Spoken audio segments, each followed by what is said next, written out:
Hello बच्चों, आज मैं आव्यूह से संबंधित प्रश्नावली 3.3 का प्रश्न नंबर 10 का दूसरा बताने जा रहा हूँ। देखिए और समझिए।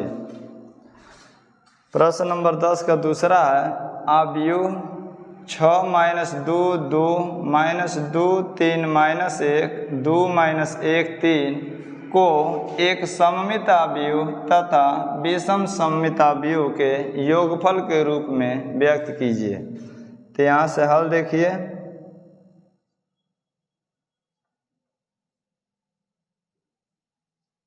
हल में हम सबसे पहले दिए गए आव्यूह को a के बराबर मान लेंगे। तो माना a बराबर 6 - 2 2 - 2 3 -1 2 -1 3। अब हम इसका परिवर्त निकाल लेंगे। तो परिवर्त a' बराबर हो जाएगा। पंक्तियों को स्तंभ में बदलना परिवर्त कहलाता है। तो पहला पंक्ति को पहला स्तंभ में लिखेंगे 6 - 2 2। दूसरा पंक्ति को दूसरा स्तंभ में लिखेंगे तो -2 3 -1। तीसरा पंक्ति को तीसरा स्तंभ में लिखेंगे 2 -1 3। तो a' निकल गया। अब यहाँ पर मान लेंगे, माना p बराबर 1/2 a प्लस a'। अब हम यही हल करेंगे। तो यहाँ पर लिखेंगे 1/2 p बराबर 1/2 और कोष्टक में लिखेंगे आव्यूह a का मान 6 - 2 2 -2 3 -1 2 -1 3 प्लस a' का मान यहाँ पर निकाले हैं, इसको लिख लेंगे 6 - 2 2 -2 3 -1 2 -1 3। अब पहले हम क्या करेंगे कि इस आव्यूह को जोड़ेंगे। और जब भी जोड़ते हैं तो संगत अवयवों को आपस में जोड़ते हैं, ये ध्यान दीजिएगा। जब भी हम जोड़ेंगे संगत अवयवों को आपस में जोड़ेंगे। तब देखिए यहाँ पर लिख देंगे 1/2। 6 का संगत 6 है तो 6 में 6 जोड़ेंगे तो 12। -2 का संगत है -2 है तो -2 में -2 जोड़ेंगे तो माइनस में 4 हो जाएगा। 2 का संगत है 2 है तो 2 में 2 जोड़ेंगे तो 4। इसी तरह सभी संगत अवयवों को आपस में जोड़ लेंगे। -2 में -2 जोड़ेंगे तो -4। 3 में 3 जोड़ेंगे तो 6। -1 में -1 जोड़ेंगे तो -2। 2 में 2 जोड़ेंगे तो 4। -1 में -1 जोड़ेंगे तो -2। 3 में 3 जोड़ेंगे तो 6। तो संगत अवयवों को आपस में जोड़ लिए। अब देखिए यहाँ पर 1/2 है तो 2 से प्रत्येक में भाग दे के सरल कर लेंगे। 2 से भाग दीजिए, 2 × 12 2 दूनी के 4 दूनी के 4 दूनी के 4 2 × 6 2 × 1 2 दूनी के 4 2 × 1 2 2 × 6। सभी अवयव में हम 2 से भाग दे दिए। अब भाग देने पर हमको इतना प्राप्त हो गया।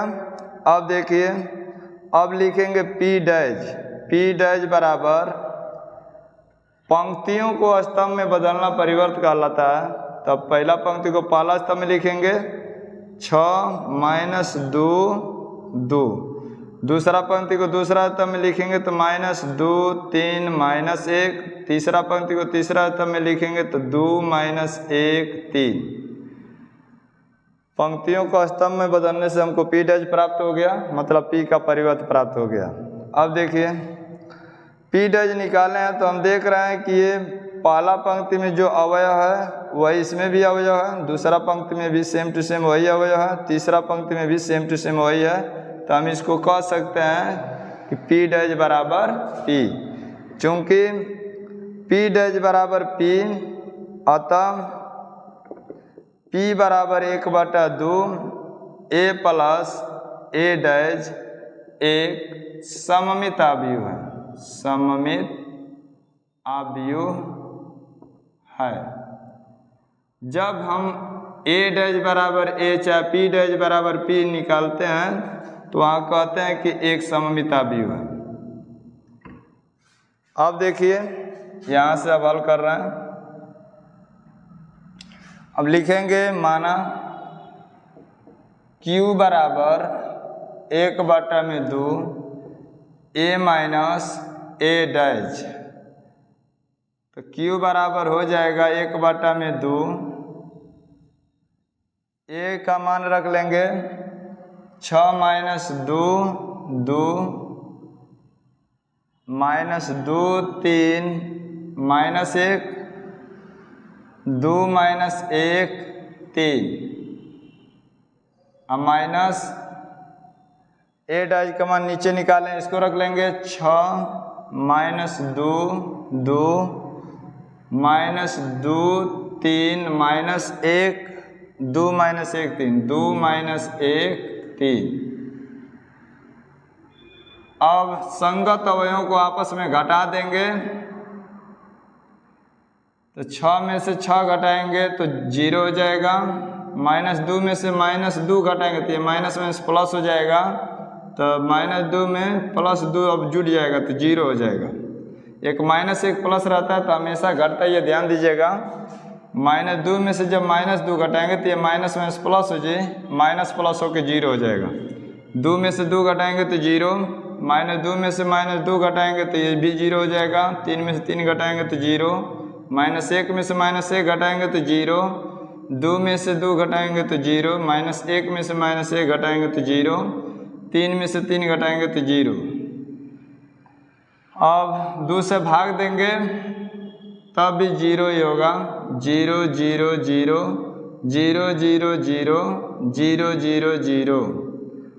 अब इसमें हम Q बराबर यहाँ पर लिख दे रहे हैं। अब Q डैश बराबर करेंगे तो पंक्तियों को स्तंभ में बदल लेंगे, तो 0 0 0 मतलब 0 0 0 0 0 सब 0 है तो सब 0 हो जाएगा। और इसमें हम चाहेंगे तो माइनस कॉमन भी दिखा सकते हैं, क्योंकि हमको विषम सममित दिखाना है। तो माइनस कॉमन लेंगे तब भी 0 0 0 ही होगा, सब 0 हो जाएगा। 0 में माइनस प्लस नहीं दिखाया जाता। और यहाँ पर लिखेंगे माइनस Q का मान आ गया। अब देखिए Q डैश बराबर माइनस Q आ रहा है तो हम कह देंगे Q डैश बराबर माइनस Q, अतः Q बराबर 1/2 a माइनस ए डैश एक विषम सममिता व्यूह है, विषम सममित अव्यूह है। अब दोनों को जोड़ देंगे। ये ध्यान दीजिएगा कि जब भी Q डैश बराबर माइनस Q आएगा तो विषम सममिता भी होगा, A डैश बराबर A माइनस A आएगा तो विषम सममिता भी होगा। तो यहाँ पर लिखेंगे P प्लस Q। अब दोनों का योगफल निकालने जा रहे हैं, तब P का मान यहाँ पर हम निकाले हैं, ये है P का मान। इसको लिख लेंगे 6 माइनस 2 2 माइनस 2 3 माइनस 1 और 2 माइनस 1 3। अब प्लस में Q का मान रख देंगे। Q का मान यहाँ पर निकाले हैं 0 0 0 0 0 0 0 0 0। इस पर भी हम आंसर छोड़ देंगे तो ठीक है, या इसको जोड़ कर दिखा भी सकते हैं। 6 में 0 जोड़ेंगे तो 6, मतलब इसमें का 0 जब इसमें जोड़ेंगे तो फिर यही लिखा जाएगा 6 माइनस 2 2 माइनस 2 3 माइनस 1 और 2 माइनस 1 3। तो हम देख रहे हैं कि ये A का मान ही प्राप्त हो रहा है, सेम टू सेम A का मान आ गया, तो इसको हम आगे लिख सकते हैं बराबर में A। यही आंसर हो गया। तो बच्चों, यदि मेरा वीडियो आपको पसंद आता है तो इसे लाइक कीजिए, चैनल को सब्सक्राइब कीजिए तथा अधिक से अधिक इसको शेयर कीजिए।